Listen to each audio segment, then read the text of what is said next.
ficar bem esclarecido, bem maior de idade, como falava o Kant, né? Assim, a gente ia conseguir ser autônomo. E o que aconteceu? A gente está meio autônomo, só que a gente descobriu que, e aí, para onde eu vou mesmo, quando eu fico autônomo? Né? Quais são as referências?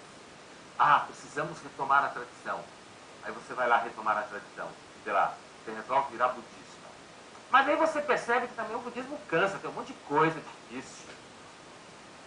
Aí você pega um pouco a meditação, faz uma meia hora assim a cada 3 vezes por semana, né? Básica, que te dá uma espiritualidade de sobrevivência e que também ajuda você a se comportar bem num restaurante de pessoas pós-modernas.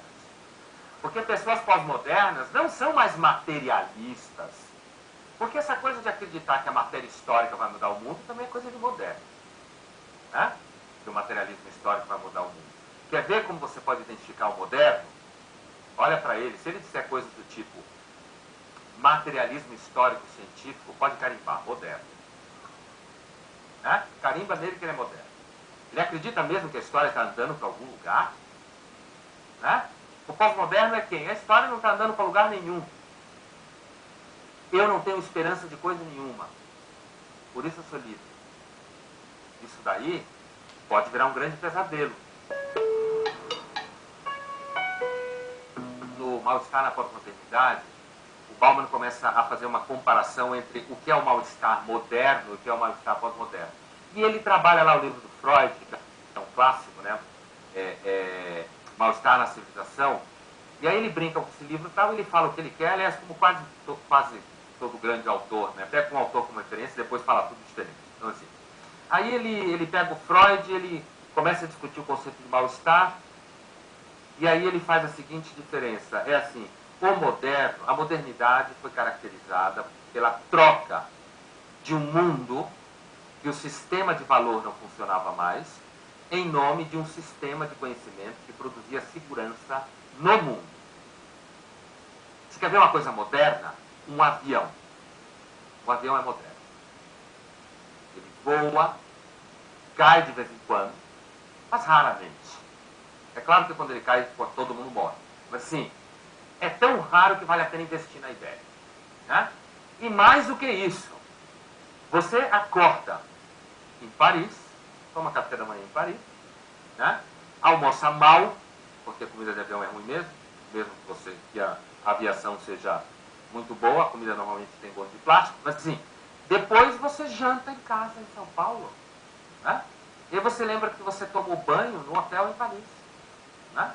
O moderno disso é você acreditar que porque você está fazendo isso, você vai conseguir percorrer espaços em alta velocidade, avançar a técnica, né? Melhorar a face do mundo. O pós-moderno é quando você percebe que esse movimento é alguma coisa que você vai ter que fazer o resto da sua vida, o tempo todo, e se você resolver não fazer isso mais, você já era. Você vai ter que fazer isso o tempo todo, cada vez mais, e de repente você vai começar a perceber que ter uma casa só cansa. É claro que você pode ter uma casa de campo, onde você vai brincar de natureza. É claro, e brincar sério. Porque a consciência pós-moderna, uma das coisas que a caracteriza é a consciência de que você precisa retomar determinadas coisas. Só que você não consegue retomar daquele jeito, entendeu? Você tem a casa de campo, mas tem que ter um DVD, porque ninguém aguenta também esse silêncio. Tem um certo cinismo de fundo nisso tudo, né? Que também, quando você estuda filosofia, toda aquela coisa lá, o ceticismo, a sofística, ela corre sempre o risco de um certo cinismo. Então, uma das formas de você ver essa passagem do moderno para o pós-moderno, da perspectiva moderna para a perspectiva pós-moderna, é que a modernidade se caracterizou por um processo social de a racionalidade ganhou corpo social. Entendeu? Isso é século XIX. Max Weber. Tá? A racionalidade, ela ganhou corpo social. A racionalidade, ela ganhou mecanismos sociais. Quer ver, ó? Eu tenho uma certidão de nascimento, eu tenho um número, né? Eu sei exatamente quem eu sou, tá vendo? Né? Eu vou para uma escola, lá eu vou adquirir uma profissão, eu vou exercer tal coisa, eu tenho uma função social que é tal e tal, entendeu? Quer dizer, A modernidade no século XIX, ela acreditava, por exemplo, que se você se desvencilhasse dos problemas da superstição totalmente, você ia conseguir construir uma sociedade perfeitamente científica. Hoje a gente sabe que a ciência pode ser um pesadelo. Né? A ciência pode virar um pesadelo. Mas quem está afim de abrir mão de um bom transplante de coração quando o seu coração estoura?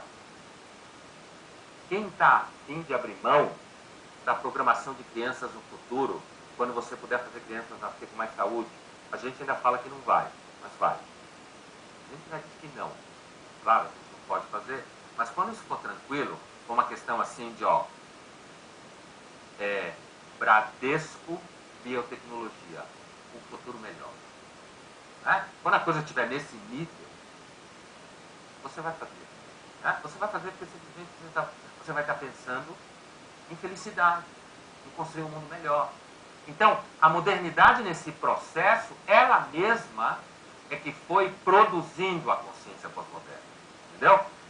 Não é que a pós-modernidade caiu do céu, foi um ET que trouxe. A pós-modernidade, ela foi um processo que foi fruto dos lugares nos quais a modernidade se instalou de forma mais plena.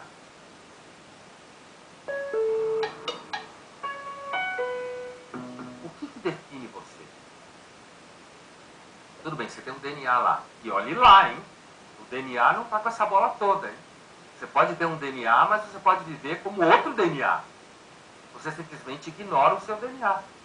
Ou alguma coisa em você ignora o seu DNA e você é outra coisa. Então, o DNA não é grande coisa. Imagina o resto. Porque saiu da biologia, entrou nas ciências humanas, é deserto. Né? Tudo pode, tudo é fluido, tudo é líquido. Tudo se transforma. Né?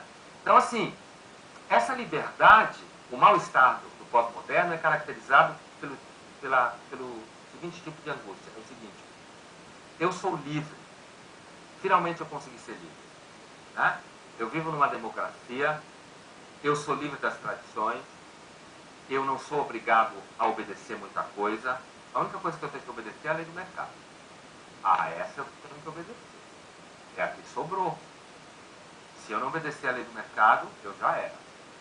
Eu posso fazer até terapia, graças a Deus tem umas psicólogas hoje especializadas em ajudar a gente a aceitar a lei do mercado, né? E perceber que sem ela a gente não tem salvação. Então, assim, a gente tem que aceitar a lei do mercado. Mas, assim, fora isso, nós somos livres. E é essa liberdade exatamente que nos atormenta. Né? A gente não queria ser tão livre assim. Então, na passagem da modernidade para a pós-modernidade, o Bauman vai dizer que a modernidade era caracterizada por uma situação em que o alto investimento humano era na noção de segurança, racionalidade, segurança e organização. Né?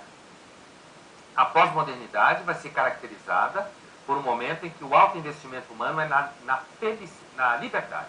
Quando você está na liberdade, o que caracteriza a liberdade é você perceber que tudo pode. Não há, não precisa responder isso em voz alta, mas alguém que já teve a oportunidade de conviver com alguém que é livre, é ou não é um inferno? Não tem pior pessoa no mundo do que uma pessoa livre do seu lado. É um inferno. Inclusive é uma das razões do grande pesadelo dos homens, quando as mulheres ficam livres e a vida se torna um inferno. Então, assim, aí o que acontece? Esse caso da relação homem-mulher é um outro cenário, porque assim, no momento que a mulher se mexe, o homem começa a se mexer, e aí ninguém sabe mais quem é o quê. Né? Aí o cara começa a se perguntar quem sou eu, para onde eu vou, começa a chorar, começa a ter angústia, quando olha para o lado está sozinho. E aí, de novo, você tem que aprender, típica coisa do pós-moderno, eu tenho que descobrir e aprender a ser quem eu sou. Como que você pode aprender quem você é? Por uma razão muito simples, você não é nada, tudo é inventado, tudo é aprendido, tudo é cultura, tudo é moda, tudo é estudo. Então você vai assimilando. Esse diagnóstico, né? Assim, os valores não são mais exatamente o que pareciam, justamente porque a gente entende, ou acredita entender, o mecanismo de produção de valor. Valor nada mais é do que obsessão cultural ao longo do tempo. Você acaba aprendendo essas coisas, e é por isso que você tem um comitê de ética em cada esquina. Porque nós não temos a mínima ideia do que é o bem e o mal. Nada. se eu quisesse roubar no jogo aqui, eu ia perguntar para vocês o que é o bem e o mal. A gente ia ficar até meia-noite só. Ninguém tem a mínima ideia do que é o bem e o mal. A gente descobriu que ser livre é um peso gigantesco. A gente gostaria muito de alguém que dissesse para nós para onde a gente está indo. E, principalmente, a gente gostaria de conseguir investir nos afetos e no amor confiando nele. Ninguém é louco bastante para confiar plenamente no amor. E nem no parceiro. Né? Por quê? Porque você sabe, a não ser que você comece a tentar tapar o ouvido e não olhar ao redor, você começa a perceber que a lei que opera em todo lugar opera em todos os níveis da sua vida. Ela é democrática. A consciência pós-moderna, o diagnóstico, parar de se enganar, parar de achar que de fato alguém vai trazer a fórmula definitiva, ou que o mundo não andou, certo? Talvez seja, né, nesse cenário aí, você perceber que nesse mundo do lado de fora, você tem pessoas que estão caindo no abismo, tem pessoas que estão paralisadas, que estão morrendo de medo, que se movimentam com uma enorme força, tem pessoas que se movimentam dançando, né? E aí eu lembro uma ideia que é muito nietzschiana e que serve muito a isso, que é o seguinte: talvez uma das melhores metáforas para definir esse homem que o Nietzsche sonhava, que é bem pós-moderno, é que era um homem que caía no abismo dançando. Né? Ao invés de cair no abismo gritando, ele caía no abismo dançando. E não se trata de carpe diem, porque esse negócio de carpe diem é bobagem. O presente, ó, né? Se trata simplesmente de você perceber que você está no mundo, num habitat diferente. Mudou. E mudou porque a gente aprendeu a lição. Não mudou porque a gente é burro. Mudou porque a gente estudou. Mudou porque a gente pensou. Mudou porque a gente pode tentar muito parar de pensar, mas alguns não conseguem parar de pensar. Né? E o pensamento tem esse risco. Ele pode não ter limite. Mas nós, seres humanos, estamos aqui exatamente no business de não saber direito onde estão os limites. Porque se você ficar muito preocupado com os limites, você acaba ficando parado. E se você está andando numa casca de gelo, se você parar, você se afoga.